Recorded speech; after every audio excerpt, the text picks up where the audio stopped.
અમદાવાદ વિજય 4 રસ્તા પાસે મજૂર યુવકનો મળી આવ્યો મૃતદેહ દાદા સાહેબના પગલા પાસે કન્સ્ટ્રક્શન સાઇટ પર બન્યો બનાવ દીપક કટારા નામક યુવકનો મળી આવ્યો મૃતદેહ પિતા 3 વર્ષથી સાઇટ પર કરતા હતા ચોકીદારીનું કામ યુવકની મૃત્યુ પાછળનું કારણ અકબંધ ઘટના સ્થળે પહોંચી પોલીસે આગળ તપાસ હાથ ધરી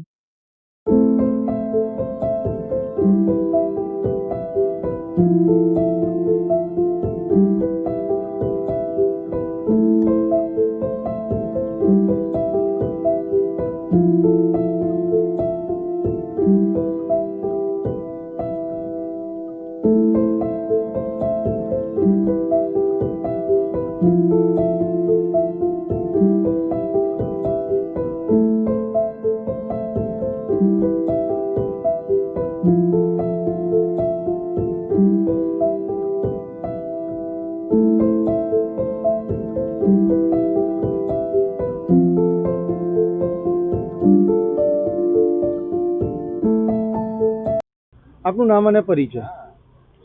હું રૂપાભાઈ કટારા.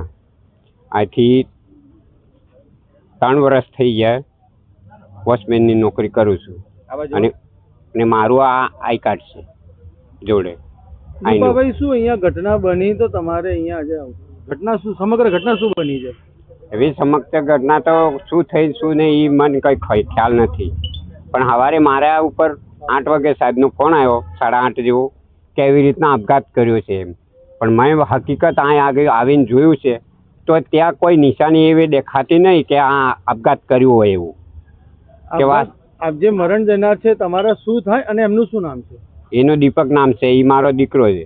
એ કેટલા સમયથી અહીંયા નોકરી કરતા હતા?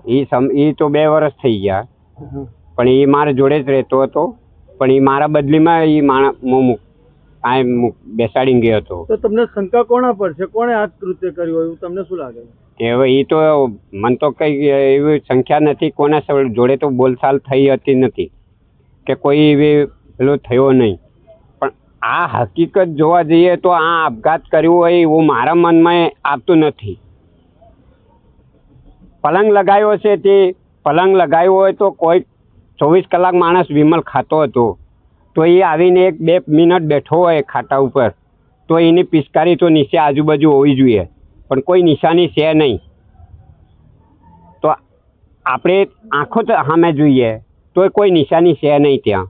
ને પેલી ખુરશી મિલી છે તો એ એક પાયો તો હજુ કોઈ નિશાનું નથી મર્યું. ખુરશી મિલી તો ઉપર બેસવું હોય કે કંઈ બી કર્યું હોય, પાયાનું નિશાનું નહોતું, અધરસ છે. મેં બધું જોઈ લીધું. બાકી એઓને કોઈ આપઘાત કર્યું હોય એવું મારે ધ્યાનમાં નથી બેસતું.